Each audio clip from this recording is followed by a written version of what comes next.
السلام علیکم۔ کالی بلی قسط نمبر 9۔ اگلے دن جب عبدالسلام بھائی آئے تو دیکھا زبی صافیت کا روپ دارے منہ میں آدھا مرا کبوتر لیے الماری کے اوپر بیٹھی نظر آئی۔ اس کی آنکھوں میں خون اترا ہوا تھا اور چہرے پر خباثت۔ وہ کبوتر پنجوں میں دبائے منہ سے اس کا ایک ایک پر نوچ رہی تھی۔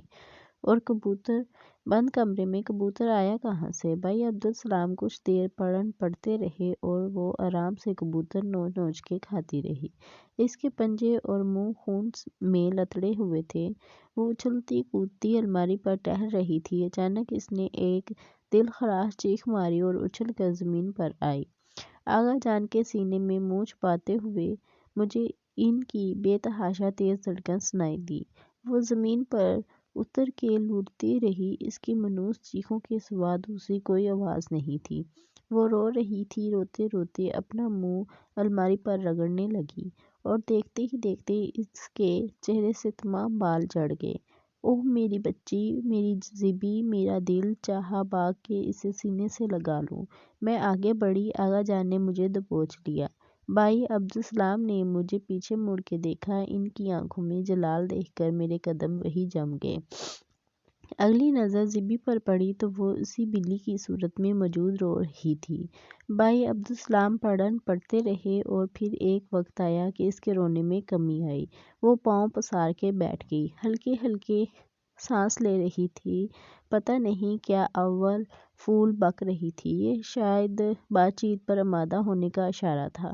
لگ رہا تھا جیسے بہت سے لوگ کچھ بڑبڑا رہے ہوں، آواز گونج رہی ہو، مگر وہ کیا کہہ رہی تھی بالکل انجان بول ہی، نامانوس زبان۔ رابعہ نے کہا، ہاں انکل، یہ ایجپشن ہے اور ایجپٹ کی بھی بہت قدیم زبان میں بات کر رہی ہے۔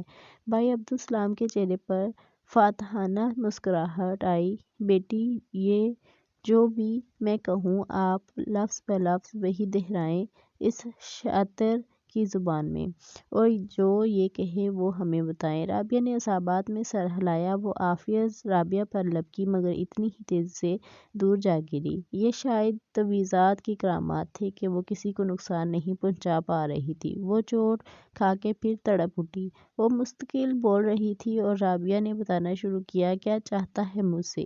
کیوں اس جسم میں قید کیا ہے مجھے؟ مجھے جانے دے آدم زاد، تیرے میری کوئی دشمنی نہیں۔ بھائی عبدالسلام بولے، جس کا ترجمہ رابعہ نے کیا، اس معصوم کے جسم میں تجھے ہم نے بلایا ضرور ہے، قید نہیں کیا۔ بس ہمارے سوالات کا جواب دے اور دفن ہو جا۔ کیا نام ہے تیرا اور کیوں اس بچی کو اپنا شکار بنایا ہے؟ شکار؟ ہا ہا ہا، شکار! تم آدم زاد کتنے بے رحم ہوتے ہو، بے گناہ جان لے لیتے ہو اور جب اپنے اوپر بات آتی ہے، جرم چکانا پڑتا ہے تو جان نکالنے لگے۔ ہا ہا ہا، نہیں چھوڑوں گی، کسی کو نہیں چھوڑوں گی میں۔ مجھے بدلہ چاہیے، بدلہ۔ کیسا بدلہ؟ کیا نام ہے تیرا؟ کیوں آئی یہاں؟ کہاں سے آئی ہے؟ وہ آفریہ کمرے میں گشت کرتی رہی، کوئی جواب دینے کو تیار نہیں تھی۔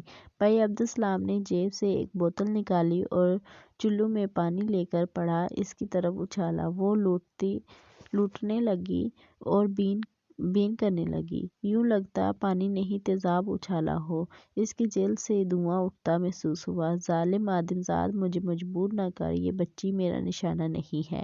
میرا اصل انتقام اس سے ہے جو تیرے پیچھے چھپا ہے۔ ڈرپوک نامرد، سامنے آ! اس کے باپ نے مجھے قتل کیا ہے، میں اس کو نہیں بخشوں گی۔ تیرے ان شبوں سے بچی کی جان جائے گی۔ یہ پانی مت اچھال مجھ پر، تجھے تباہ کر دوں گی میں۔ جو میں نے پوچھا ہے اس کا جواب دے پہلے۔ گراہٹوں کے ساتھ اس نے بتانا شروع کیا۔ اس کا نام ابو یومی ہے اور وہ جناتوں میں سے ہے۔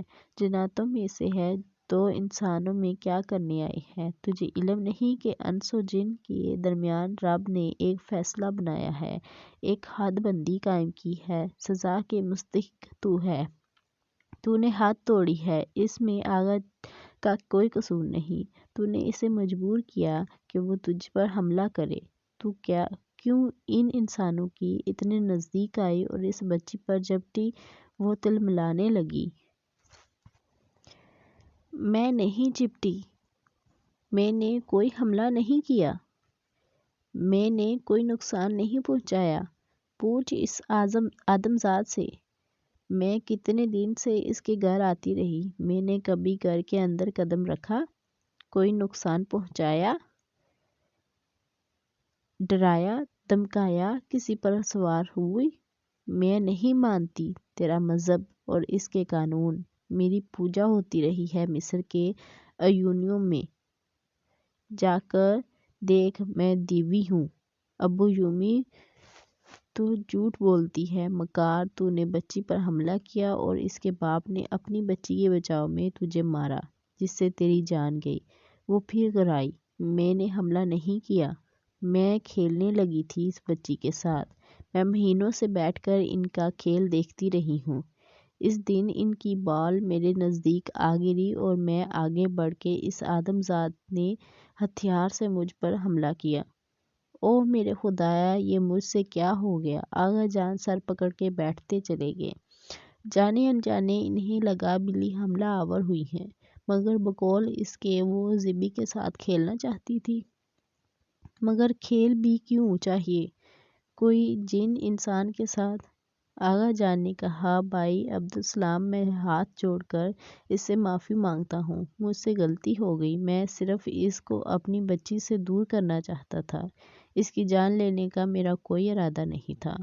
آغا جان ہاتھ جوڑ کر رو دیے۔ رابعہ نے آغا جان کی کہی ہوئی بات دہرائی۔ ابو یومی ہنسنے لگی۔ غلطی ہو گئی؟ میری جان گئی اور تیری غلطی ہو گئی؟ میں تجھے معاف نہیں کروں گی۔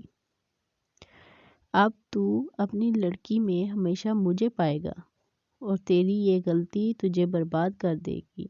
اس آفریت کے قہقہے کمرے میں گونج رہے تھے، وہ آوازیں کانوں کو چیر رہی تھیں۔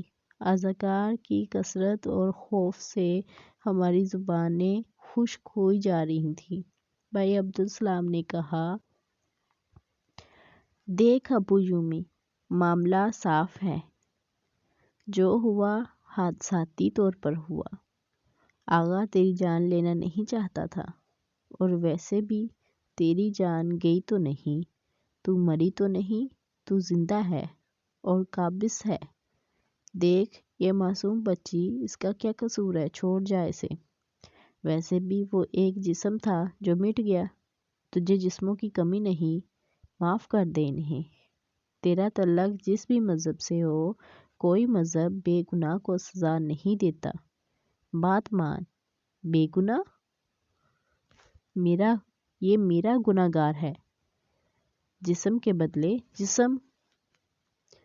مجھے اس کی بچی کا جسم پسند آ گیا ہے، اس کی آنکھیں دیکھ کیسی بوری بوری ہیں، اور اس کی جلد سفید، میرے جیسی سیاہ بال، یہ میری جیسی ہے۔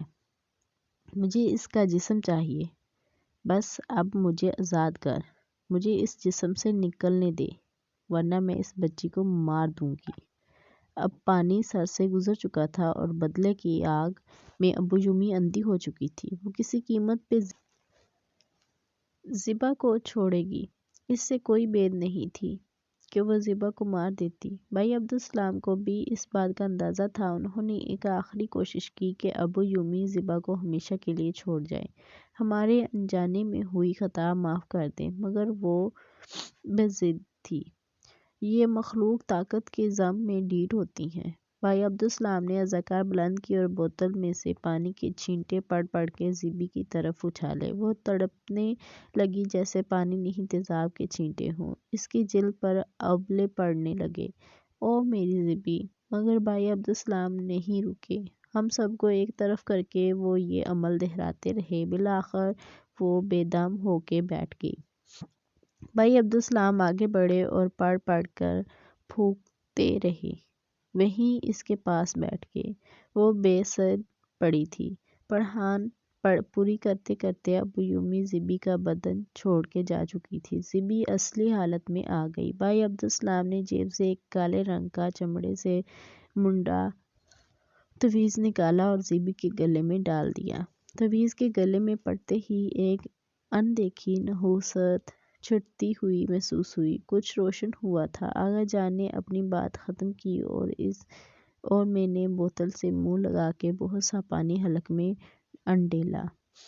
یہ سب سن کر میں خود سانس لینا بھول گیا تھا۔ حلق میں کانٹے پڑتے محسوس ہوئے۔ شکر اللہ کا، اس عافیت سے جان چھوٹی۔ مگر یہ بلی، یہ کوئی نئی بلی آ گئی کیا؟ یہی سب سوچتے ہوئے میں نے پھر سوال کیا، پھر آغا جانی، پھر کیا ہوا؟ زیبا ٹھیک ہو گئی؟ اس بلا سے ہماری جان بخشی ہو گئی۔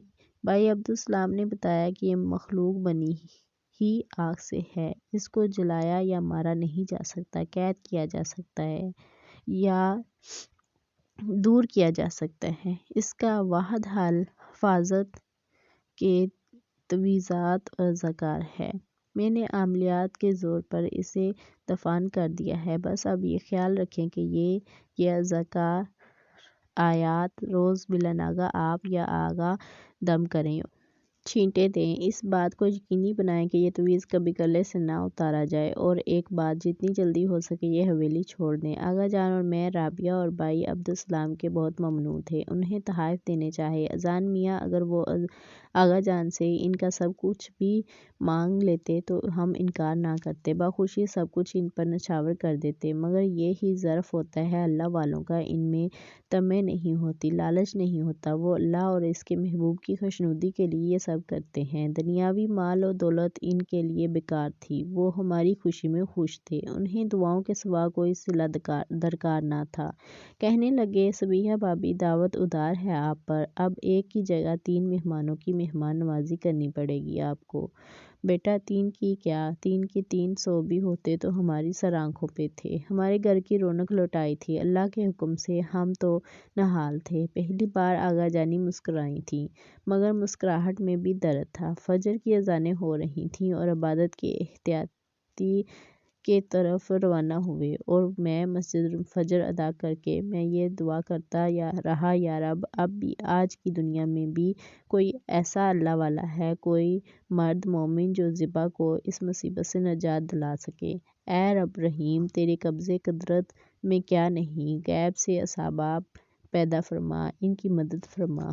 مومن کی دعا اگر مومن کے حق میں پیٹھ پیچھے خلوص دل سے مانگی جائے تو رب کبھی مایوس نہیں لوٹاتا۔ اس بات پر مجھے یقین کامل ہے۔ میں نے دیوار سے ٹیک لگا کے پاؤں سیدھے کیے اور پتہ نہیں کب